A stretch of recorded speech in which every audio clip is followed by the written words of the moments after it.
The Santa Trap by Jonathan Emmett, illustrated by Polly Bernatine. Bradley Bartleby was bad. He'd been born bad. Before baby Bradley even left the hospital, he'd bitten the midwife on the bottom, stolen the doctor's stethoscope, and emptied his diaper into his grandmother's handbag. And the older Bradley got, the badder he became. Bradley's parents were immensely rich. They had a huge house with a garden that was big enough to lose an elephant in. They knew the garden was big enough to lose an elephant in because they'd done exactly that. Bradley had demanded the elephant as a house pet, but treated it so badly that it escaped into the garden and was never seen again. Bradley's parents always gave him whatever he demanded, not because they thought he deserved it, but because they were terrified of him. Every Christmas, Mr. Bartleby hired a team of secretaries to type up the huge list of presents that his greedy son demanded from Santa Claus.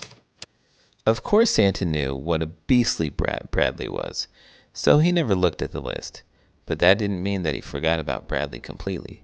Santa is such a kind-hearted old fellow that he believes no child, even one as bad as Bradley, should go without a Christmas present. So every Christmas morning, Bradley would discover that Santa had left him the same small gift. "Socks!" howled Bradley. "Another pair of stupid socks!" Never mind, Bradley dear, cried Mr. and Mrs. Bartleby as they rushed in with a trolley load of presents. Look, Mommy and Daddy have got you everything you wanted. But I don't want presents from you, roared Bradley, I want presents from Santa Claus like everyone else. and he stormed back into his room. The next morning, Mr. and Mrs. Bartleby were alarmed to discover that their son had climbed up inside the living room chimney. They were even more alarmed to discover that Bradley had nailed several sticks of dynamite around the chimney walls. "What are you doing, dear?" asked Miss Bartleby nervously. What does it look like? Scowled Bradley. I'm building a trap. A trap? Said Mr. Bartleby. A trap for what? For Santa Claus, snarled Bradley. I'm going to catch the fat fool and take every present he's got. Mr. and Mrs. Bartleby were speechless. In a lifetime of badness, this was quite the baddest thing that Bradley had ever tried to do. Mr. Bartleby was the first to come to his senses. "Isn't it a little early to be setting a trap?" he gasped. "It'll be a whole year before Santa comes again." "Oh, this is only the beginning," scoffed Bradley. "It'll take a whole year to finish it all." And he was right. Bradley spent the rest of the winter fixing dynamite inside all the other chimneys, and the spring training tigers which he stole from the local zoo.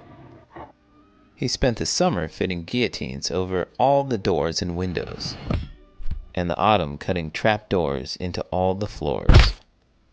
By the time December came around again, Bradley had turned the entire house into one stupendous Santa trap. By Christmas Eve, their home was so dangerous that Mr. and Mrs. Bartleby had moved out into a hotel, leaving Bradley alone in the house. "One last thing," said Bradley, as he hung his stockings beside the fireplace. He was certain that Santa wouldn't make it that far, but just to make sure, he tied an invisible tripwire to the stocking. The moment anyone touched it, a large metal cage would drop down from above. "No more stupid socks," thought Bradley. "This Christmas I'll get exactly what I want. This Christmas I'll get the whole lot." But as the evening grew darker, Bradley's eyelids grew heavier. His evil efforts had left him quite exhausted, and he soon fell fast asleep. It was almost midnight when Bradley was awakened by the roar of an angry tiger, whose tail had just been stepped on by an elephant. The house had grown chilly, and when he looked outside, Bradley was surprised to find the garden covered in a thick blanket of snow. Shivering with cold, Bradley decided to light a fire. It was only when the flames began to lick up the chimney that Bradley remembered the dynamite. The explosion blew Bradley right through the living room window and out into the rose bushes below. Cursing loudly, Bradley struggled free of the thorny stems. He had barely caught his breath when 6 sleek, striped shapes came bounding toward him out of the snow. "Nice kitties," squealed Bradley as he fled back through the rose bushes, with the tigers snapping at his heels.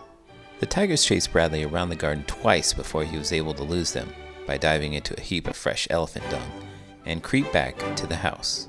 Determined not to be caught in any more of his own traps, Bradley took a deep breath and prepared himself before opening the front door. Aha! He cried triumphantly as he leaped clear of the falling guillotine. Ah! He cried miserably as he fell through the trapdoor. Some time later, as the sun rose on Christmas morning, a scratched, scraped, and badly bruised Bradley limped back to the living room. There wasn't much of the fireplace left, but amazingly, his stocking was still hanging up. And even more amazingly, Bradley could see that there was something inside. Bradley hobbled over, tore down the stocking, and the metal cage dropped right over him. Bradley let out a long sigh. He knew that he was beaten, so he slumped down inside the cage and emptied his stocking onto the floor. For the first time ever, Santa had left Bradley more than one present. There was a big box of bandages, a large jar of antiseptic, and a nice new pair of socks.